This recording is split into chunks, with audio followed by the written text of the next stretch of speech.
Assalamualaikum warahmatullahi wabarakatuh. Perkenalkan, saya Dr. Yosar Haritsar, SEMM, CSSR, CSRA, CSP, dosen Universitas Gadjah Mada Malang, Fakultas Ekonomi, Prodi Manajemen.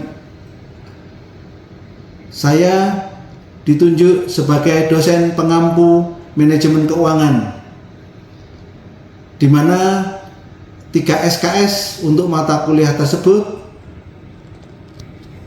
Pembelajaran manajemen keuangan kami sudah menggunakan pendekatan RPS OBE, di mana harus ada CPL dan CPMK-nya.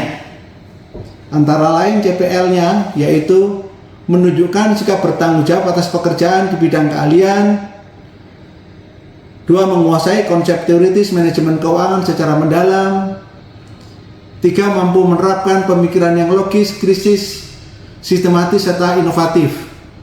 Sedangkan untuk CPMK-nya, mahasiswa diharapkan mampu mengevaluasi kinerja keuangan. Mahasiswa diharapkan bisa menerapkan konsep time value.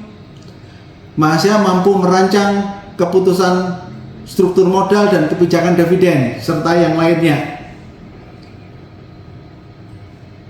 Dalam mengajar manajemen keuangan, saya mempunyai buku yang saya buat tahun 2024 yang oleh penerbit CV 5 Aksara, di mana buku saya ini saya buat 14 bab, sudah sesuai dengan RPL yang saya buat, di mana ada 16 kali pertemuan, 14 kali tatap muka sesuai dengan bab per bab dengan pertemuan 14 tersebut.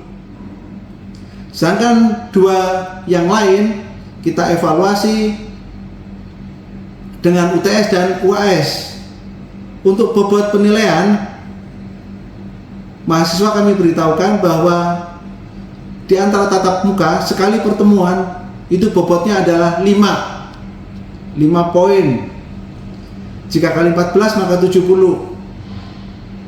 Dari 170, sisa 30 untuk UTS dan UAS, masing-masing ada 15 poin. Di samping buku kami merujuk kepada beberapa referensi, yaitu oleh Brigham, Gitman, Rose, Burr. Demikian mata kuliah manajemen keuangan. Terima kasih. Wassalamualaikum warahmatullahi wabarakatuh. Selamat siang.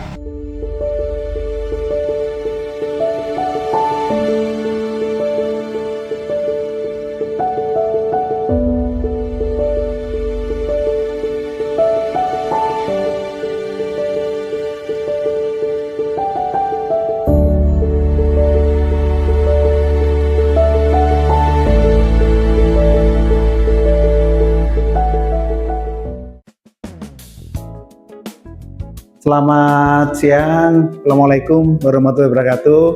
Waalaikumsalam warahmatullahi wabarakatuh. Kita saat ini perkuliahan sudah mulai memasukin minggu ke-7. Jadi kita akan bahas bab ke-7 dari buku Pak Yosar tentang manajemen keuangan, begitu ya. Harapan saya bahwa dari bab ke bab nanti bisa dipahami, begitu ya. Karena minggu ke-8 kita akan melaksanakan ujian tengah semester, begitu. Oke, sebelum kita mulai, kita berdoa dulu ya. Sebentar saja, mari berdoa menurut keyakinan masing-masing. Berdoa mulai. Cukup, terima kasih. Seperti biasanya, tolong absensi lewat LMS gitu ya. HP-nya dikeluarkan. Pastikan bahwa yang di LMS sudah keklik gitu ya, hadir semua kan ini ya. Ya, Oke. Pak. Terima kasih. Baik, sudah semua presensinya. Jadi pada bab, saya mulai langsung ya. Ya, Pak. Sebelum saya mulai, bab yang ke-6 sudah paham semua ya? Sudah ya? Oke, baik. Kalau gitu saya lanjut. Nanti pada saat agak akhir akan ada pertanyaan dari bukunya Pak Yosar ya.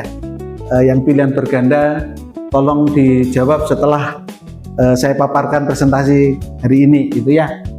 Oke, pertemuan kali ini kita bahas tentang manajemen piutang, bagaimana adanya kebijaksanaan kredit, penagihan, aging schedule, dan berkeberlanjutan keuangan perusahaan. Latar belakang daripada ini yaitu adalah satu, pengelolaan piutang adalah aspek penting namun sering diabaikan dalam manajemen perusahaan, gitu ya. Piutang muncul dari transaksi penyerahan barang dan jasa secara kredit yang terus dikelola secara cermat dan tidak mengganggu arus kas. Jadi transaksi sekarang itu jarang yang langsung cash, tapi orang itu beli, kalau perusahaan antar perusahaan beli itu biasanya piutang. Begitu ya, piutang itu terjadi adalah begitu barang dikirim, belum ada pembayaran, ada term payment, ada yang 30, ada yang 60, bahkan ada yang 90 tergantung perjanjian perusahaan, begitu ya. Itu yang namanya piutang. Penyerahan barang itu bagaimana, gitu ya. Penyerahan barang itu begitu barang itu keluar dari perusahaan, sejak dinaikkan barang truk, surat jalan diketik, masuk, lengkap, itu dianggap sudah berjalan, tercatat tanggal piutang, begitu ya. Selanjutnya, 3 perusahaan memiliki tantangan khusus, yaitu regulasi yang ketat, tuntutan transparansi, serta resiko atas politik dan sosial. Terutama kalau regulasi yang ketat itu adalah bahwa kita pada saat melakukan akad kredit, IAI itu mengatur, begitu ya, mengatur bahwa kita harus ada cadangan piutang. Jadi pada saat utang itu berjalan 30 hari, itu harus dicadangkan berapa persen? 2% atau 1% dulu, nanti bertahap 60, 90 dan seterusnya. Oke. Keempat, piutang yang tak tertagih atau dikelola yang tidak efektif dapat menyebabkan defisit anggaran atau menurunkan kepercayaan publik, begitu ya. Tentunya kalau piutang itu banyak yang tidak tertagih, prosentasenya besar, tentunya berdampak adanya kesulitan pembayaran, begitu. Cash flow-nya kan jadi sedikit ya, karena uang yang tidak tertagih itu cuma sedikit, sehingga cash flow-nya tertagih, akhirnya pembayaran ke vendor itu menjadi terlambat, begitu ya. Atau reschedule, jadi minta molor seminggu, minta molor 2 minggu. Nah, pembayaran yang molor ini membuat kepercayaan vendor itu tidak percaya kalau itu terlalu sering. Maka piutang ini harus dikelola secara cermat, begitu ya. Oke. Poin 5, diperlukan pendekatan sistematis, kebijakan kredit yang tepat, penagihan yang disiplin, hingga evaluasi risiko berkelanjutan. Tentunya pada saat proses perkreditan itu, gitu ya, itu harus benar-benar dievaluasi, begitu ya. Untuk customer yang benar-benar baru, itu tidak bisa diberikan langsung kredit. Yang baru dan nama NIM perusahaannya itu tidak jelas kapasitasnya. Tapi kalau perusahaan itu besar, perusahaan itu PMA asing dan hidupnya lama, dicek di laporan keuangan TBK-nya itu memang bagus, beda perlakuannya. Kita bisa mungkin 30 hari dulu, begitu ya. Tentunya lewat negosiasi. Karena kalau perusahaan-perusahaan yang asing yang bisa dipercaya atau perusahaan besar yang di Indonesia yang memang laporan keuangannya bagus dan tidak pernah bermasalah, boleh kita kasih kredit.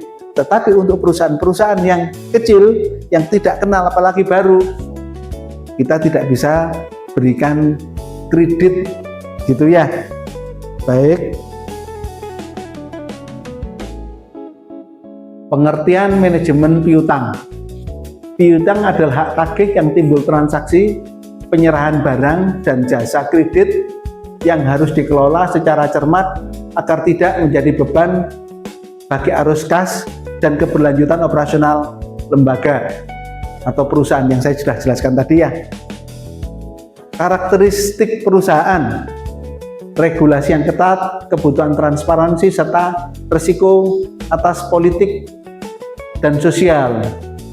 Seperti diketahui gitu ya, bahwa perusahaan itu akan dipercaya jika ada transparansi gitu ya. Buktinya transparansi ada apa? Begitu bahwa perusahaan itu setiap tahun itu diadakan audit dari kantor akuntan publik luar gitu ya, yang tentunya yang terkenal. Jadi kalau di perusahaan asing tempat saya bekerja dulu, itu yang diambil adalah kantor akuntan publik paling tidak 4 besar begitu ya di dunia. Jadi bisa dipercaya kehadiran daripada kantor akuntan publik tersebut begitu ya. Tidak ada istilahnya kong kali kong gitu ya, karena sama-sama menjaga nama baik. Oke. Yang kedua adalah aging schedule, alat pengelompokan piutang berdasarkan lamanya yang belum dilunasi sejak jatuh tempo. Ini yang saya bilang tadi, keterlambatan 1 bulan, 2 bulan, 3 bulan, dan yang terakhir setelah 90 hari, setelah 3 bulan. Itu memanajemen resikonya itu bagaimana gitu ya. Oke, untuk manajemen risiko itu ada estimasi kerugian melalui cadangan kerugian piutang yang secara berkala. Jadi pada saat manajemen risiko kelihatan kalau sudah lebih daripada 90 hari, itu dipastikan bahwa cadangan kerugian sejak awal itu sudah dicadangkan. Tahu bahasanya dicadangkan begitu ya. Jadi catatan di perusahaan itu sudah mencadangkan ini alokasi yang nanti dimungkinkan rugi daripada kredit gitu. Jadi suatu saat kalau benar-benar terjadi kerugian tidak terbayar, maka sudah ada cadangan gitu. Di catatan pos cadangan kerugian piutang. Oke, tujuan dan manfaat mempelajari manajemen piutang. 1. Memahami konsep dasar pentingnya manajemen piutang dalam keuangan perusahaan. Kedua, mampu melakukan analisis umur piutang, aging schedule untuk identifikasi risiko. 3. Mampu menjelaskan proses penetapan kebijaksanaan kredit yang tepat, kriteria kelayakan penerimaan manfaat, dan terakhir mengetahui metode pengelolaan risiko piutang perusahaan. Ada pertanyaan kah yang ini? Atau saya lanjut dulu? Lanjut Pak. Lanjut ya, oke. 4 pilar manajemen piutang. Kebijakan kredit, yaitu penetapan kriteria dan analisis kelayakan penerimaan manfaat. Kedua, melakukan penagihan, di mana proses penagihan harus dilakukan secara disiplin. Evaluasi piutang yang tak tertagih. Jadi penagihan itu tidak hanya harus dilakukan secara rutin. Jadi aging schedule itu, daftar piutang itu harus dilihat day to day, hari ke hari gitu ya. Yang begitu kelihatan telat 1, 2, 3 hari, coba ditelepon, diingatkan. Apalagi sudah lewat 30 hari begitu ya. Jadi kalau 1 bulan itu teleponan masihan ya. Tapi kalau sudah lewat daripada itu sebulan, kita harus lakukan kunjungan begitu ya. Kunjungan begitu. Kalau keluar negeri bagaimana? Kita upayakan bisa telekonferensi gitu ya dengan mereka. Atau kita angkat dengan marketing kita gitu ya, conference dengan mereka, terus kita masuk. Kita jelaskan bahwa penagihan tersebut sudah lewat daripada sekian, lebih dari sebulan, kebijakan perusahaan begini gitu ya. Tidak bisa, nanti kita akan bisa pending pengiriman berikutnya. Begitu ya. Oke.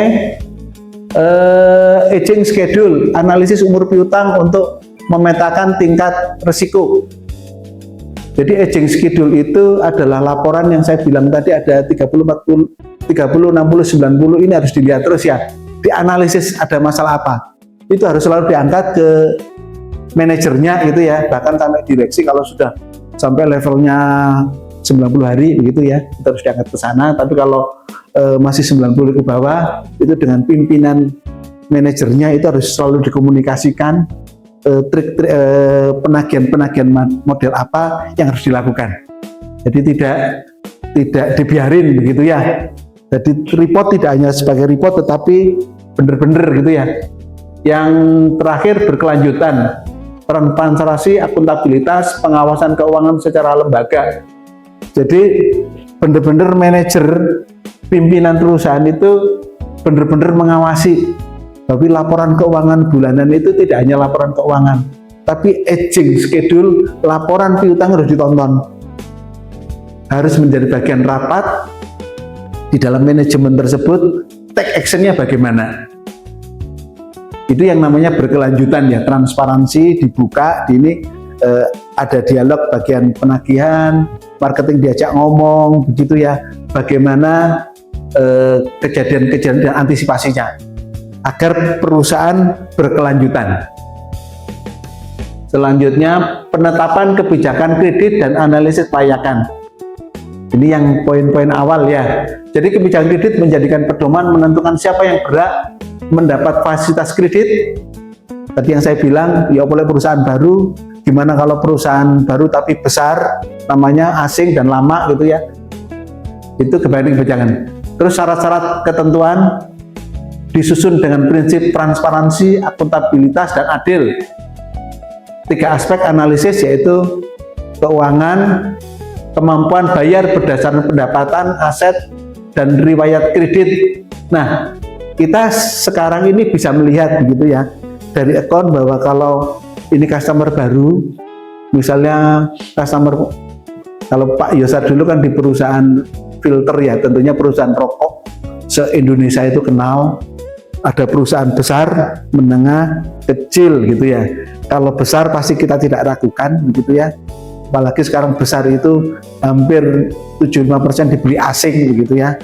Terus yang menengah, kalau yang kecil-kecil kita harus benar-benar selektif gitu. Kita cek PT apa, misalnya PT Sumbersari, kita cek Sumbersari ini kapan begitu ya. Hidupnya bagaimana, transaksinya, berapa asetnya kelihatan dari sana.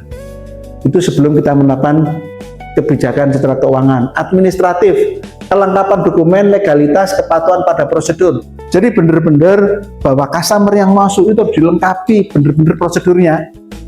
NPWP mereka, SIUP mereka, dan lain-lain tentang administrasian. Kalau memang punya laporan keuangan yang sudah terbuka, yang terbuka loh ya, audit kalau memang boleh, kita secara umum boleh dikasih. Kalau tidak ya mungkin secara umum laporan yang 2 lembar laporan rugi laba dan neracanya saja yang secara umum bisa diberikan begitu ya. Terus non keuangan, faktor sosial, politik, reputasi, penerimaan manfaat. Jadi tidak hanya 2 itu tapi non. Biasanya kalau perusahaan rokok itu kan mereka tergabung dan menggabri. Nah, kita harus dekat-dekat, kalau perlu ikut di asosiasi Gabri tersebut, dapat report-reportnya dari sana, bagaimana kondisi perusahaan dari tersebut gitu, dan dengar omong-omong dari asosiasinya, perusahaan ini misalnya ketangkap bea cukai gitu kan ya, legal, tidak legal gitu, itu harus mendengar sehingga antisipasi risikonya itu menjadi lebih rendah begitu. Kita tahu dulu. Penagihan dan evaluasi piutang yang tak tertagih. Tahapannya yaitu adalah pengingatan berkala secara tertulis, lisan, yang jatuh tempo dan terdokumentasi. 2, sistem mengingat otomatis terintegrasi dengan database piutang. Jadi report tersebut sudah terintegrasi, bahkan bagi orang yang collection itu begitu dia membuka laptopnya, membuka sistemnya, report itu muncul. Jadi mengingatkan secara sistem bahwa ini yang jatuh tempo atau yang sudah lewat 2-3 bulan itu muncul merah begitu ya. Jadi biar biar kelihatan bener-bener. Yang ketiga, negosiasi ulang, restrukturisasi jadwal ulang yang belum lunas. Jadi yang lunas itu bisa kita jadwal ulang atau restrukturisasi gitu ya. Maksudnya begini, ini tidak di level staff atau ya, mungkin manajer nanti juga level direksi itu bisa. Yang lambat misalnya ada yang 2 bulan atau 3 bulan itu direstrukturisasi. Pembayarannya itu boleh lebih molor tetapi ada penaltinya berapa persen begitu ya. Itu penjadwalannya boleh mundur tetapi harus dikaji ulang begitu ya. Evaluasi piutang yang tak tertagih. Piutang dinilai yang tak tertagih bila telah melewati batas waktu tanpa pembayaran. Penerimaan tidak dapat dihubungi, usaha penagihan harus secara maksimal gitu ya. Apalagi yang telah gagal begini. Penghapusan piutang dilakukan harus benar-benar hati-hati. Benar-benar dikumpulkan datanya gitu ya. Jadi untuk piutang itu bisa dihapus. Tetapi harus ada fakta-fakta gitu ya. Dan itu level direksi yang bisa mengambil keputusan itu. Jadi nanti dari orang yang memang tidak tertagih, adminnya, manajer accountingnya tanda tangan, direktur keuangan tanda tangan, direktur paling gede, presiden direktur tanda tangan bahwa ini piutang. Tapi ada alasannya, Oke? Nah, ini analisis umur piutang, aging schedule. Metode pengelolaan piutang berdasarkan namanya yang belum dilunasi sejak tanggal jatuh tempo guna mengidentifikasi piutang yang berisiko tinggi untuk menentukan prioritas penagihan. Jadi ada yang saya jelaskan tadi, ada yang 30 hari. Jadi begitu perusahaan itu kirim barang itu di sini belum jatuh tempo. Tapi setelah jatuh tempo dia masuk ke sini. Jadi due date-nya itu adalah setelah jatuh tempo begitu ya. Jadi kalau jatuh temponya 30 hari begitu ya, maka setelah 30 hari plus 1 udah mulai masuk di sini. Laporan keuangan yang dia utang tadi. Begitu 2 bulan, maka dia masuk ke sini. Agingnya muncul di sini. Begitu masuk ke 3 bulan, dia masuk ke sini. Begitu 4 bulan, dia akan masuk ke 90 hari plus. Jadi semua itu plus 30, 30, 30. Kalau 30 hari, kalau 60 bagaimana? Kadang-kadang perusahaan gede itu mintanya panjang, ada yang minta 2 bulan. Itu ya setelah 2 bulan, itu nanti 61 di sini, 90 di sini, 120 di sini, dan di sana berikutnya, begitu ya. Itu yang namanya aging.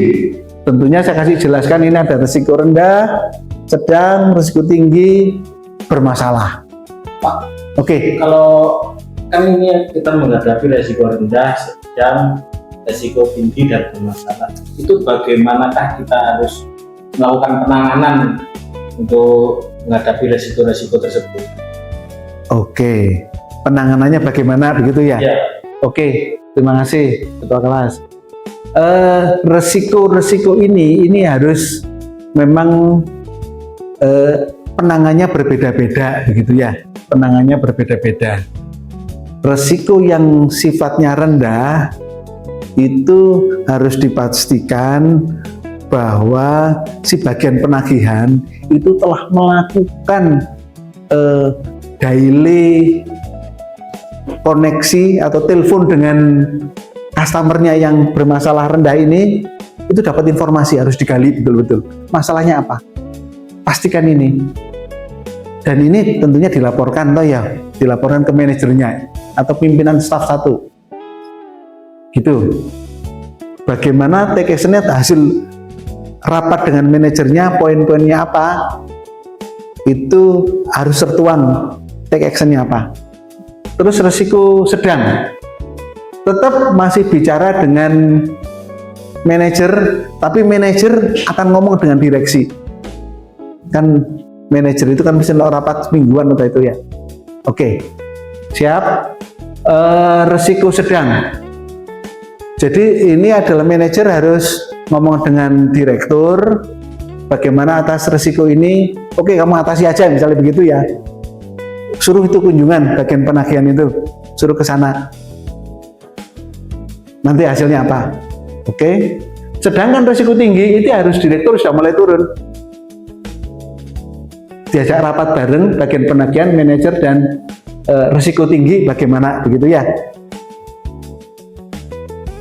Nah, poin itu tetap lakukan ke sana, mulai hubungin bagian layar atau apa, lawyer atau untuk bagian ini, beritahu ke mereka akan ada sanksi ini. Sedangkan pada saat yang bermasalah, lawyer kita perusahaan itu mulai kirim SP surat somasi lah ke mereka untuk penagihan itu ya, peringatan. Jadi begitu.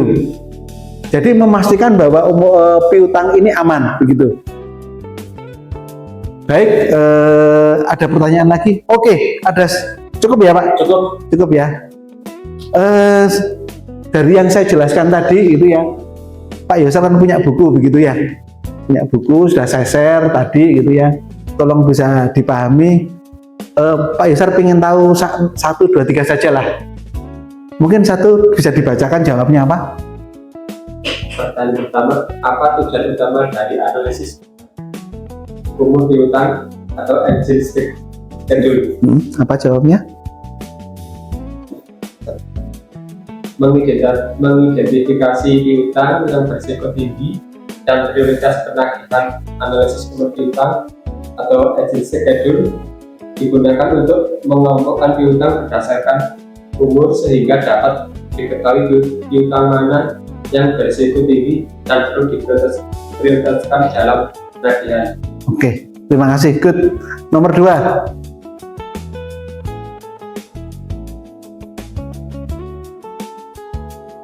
Piutang yang bermasalah. Nomor 2 itu piutang bermasalah. Piutang yang berumur lebih dari 90 hari biasanya itu diapakan? Ya. Jawabannya ini Pak. Piutang yang bermasalah itu dilakukan penghapusan sesuai dengan prosedur tata tertib yang berlaku. Setelah dievaluasi, diteliti bagaimanakah piutang tersebut untuk dihapuskan. Nah, setelah dilakukan evaluasi, baru bisa dilakukan penghapusan sesuai dengan prosedur yang telah berlaku di perusahaan tersebut. Kemudian piutang tersebut yang tidak dapat ditagihkan maka dapat dihapuskan sesuai dengan ketentuan akuntansi dan regulasi yang berlaku pada perusahaan tersebut. Oke. Baik, terima kasih. Karena keterbatasan begitu ya. Terima kasih. Kelas kita interaktif sekali. Terima kasih atas support dan dukungannya. Yang jelas kesimpulannya bahwa piutang ini penting bagi perusahaan karena likuiditas itu tergantung daripada piutang ini sehat atau tidak. Makanya penting sekali begitu ya tentang piutang ini. Baik, ada yang jelas ya? Cukup pertemuan hari ini? Cukup ya? Baik, terima kasih. Sudah absensi semua? Sudah ya? Baik, selamat siang. Assalamualaikum warahmatullahi wabarakatuh. Waalaikumsalam warahmatullahi wabarakatuh. Terima kasih. Terima kasih.